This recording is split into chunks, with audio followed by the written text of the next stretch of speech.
દરેક જગ્યાએ જે છે એ દરેક શક્તિ કામ આવતી નથી, એવો એક કાગબાપુનો દુહો છે કે જેવી રીતે બુદ્ધિ શક્તિની જ્યાં જરૂર પડે ત્યાં ભુજબળ કામ નથી આવતું, ત્યાં પછી બુદ્ધિ શક્તિ જ જોઈએ. કોઈ પાસે બુદ્ધિથી કામ લેવાનું હોય ત્યારે, જ્યારે કોઈ પાસેથી શક્તિથી એટલે કે તાકાતથી કામ લેવાનું હોય ત્યારે ભુજબળની જરૂર પડે, ત્યારે બુદ્ધિ કામ નથી આવતી.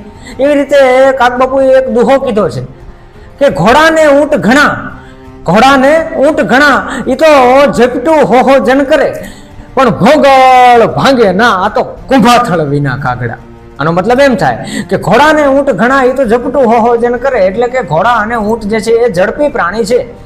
એ ઝપટું હો જન એટલે હો ગાવના પલ્લા જે છે એ ખૂબ ઝડપથી કરી નાખે છે, પણ ભોંગળ ભાંગે ના, આ તો કુંભાથળ વિના કાગડા. એટલે કે ભાલા જડેલા ગઢના જે કમાળ હોય એને તોડવા હોય તો એના માટે હાથીના કુંભાથળની જરૂર પડે. ભલે એ હાથી ઝડપથી ચાલી નથી શકતું, દોડી નથી શકતું ઘોડા અને ઊંટની જેમ, પણ એ કમાળ તોડવા માટે તો હાથીના કુંભાથળની જરૂર પડે. એમ ઘોડા ને ઊંટ ઘણા, એ ઝપટું હો જન કરે પણ ભોંગળ ભાંગે નહીં, આ તો કુંભાથળ વિના કાગડા.